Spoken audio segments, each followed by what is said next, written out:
Thank you so much for joining me for the September tarot readings for each sign. I would like to take a moment to thank everyone for all of your likes, shares, and subscribes, and for the support that you have given to this channel. For the sign of Pisces, your tarot reading for the month of September 2015, in the position of what represents you, you pulled the Ace of Swords in reverse. What this card means is there is a possible feeling of emptiness and negative voices that are working against you at this moment. They could feel as though they are beyond your control. You're not thinking clearly or are not understanding what your goals are at this moment. You feel as though your best laid plans are falling apart.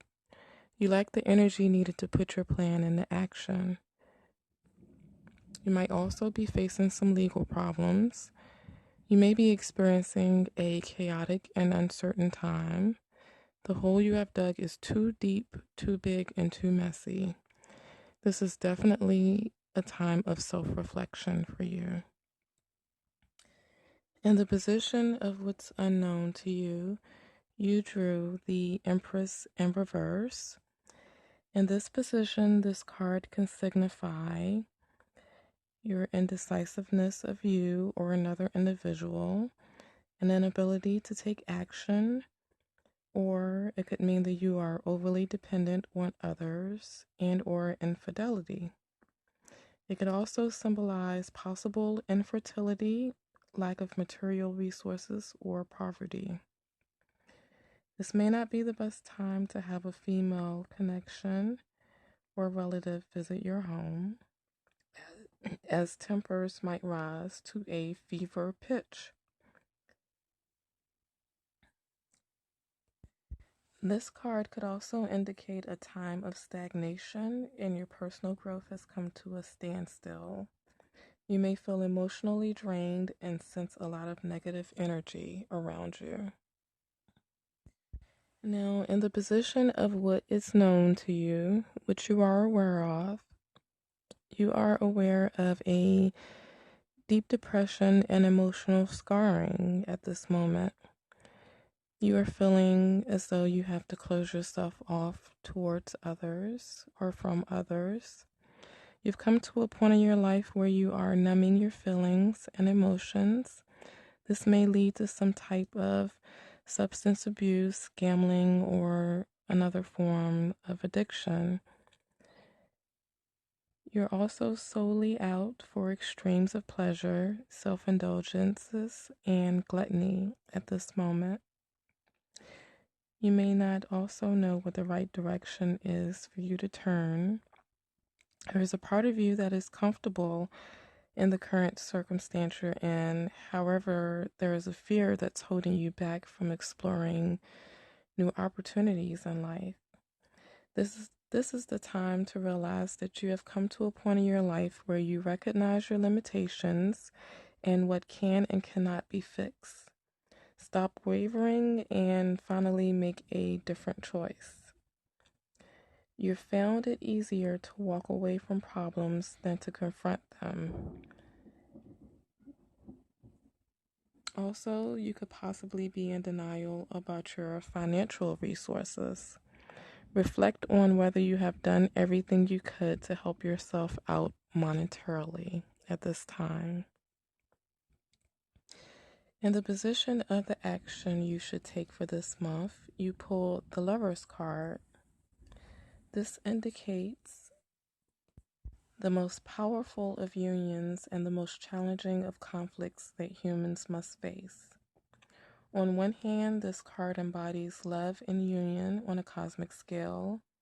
A love so strong, so inherently good that it actually makes the lovers better more than they really are.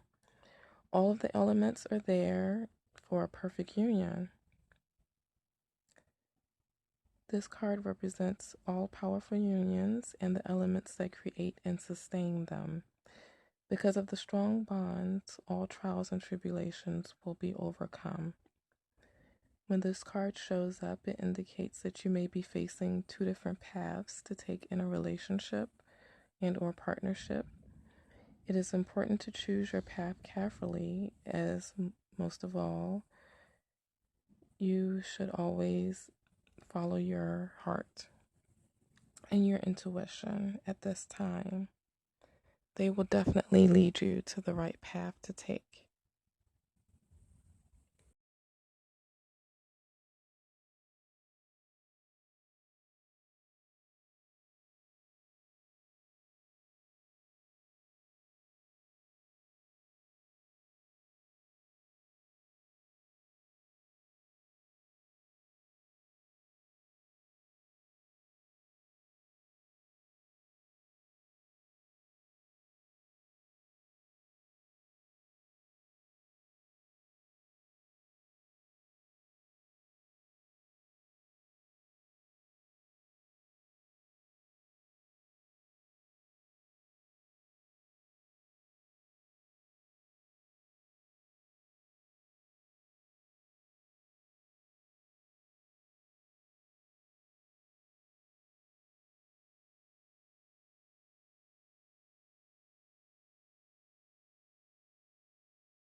For the sign of Aries, this is big for you because part of the eclipse is in your sign of Aries. For most of you, this will affect you in your first house of self, which is also ruled by Aries. And for the latter half, which is the mid to latter degree Aries, meaning if your birthday is in the middle of the Aries cycle towards the very ending of it, you will experience this in your 12th house of the subconscious mind. The way you look at things may be going away, or in other words, your outlook on things may be changing during this transit. Energy is closing a habit or something dealing with yourself and opening in the sector of your health, lifestyle change, and or quitting a bad habit.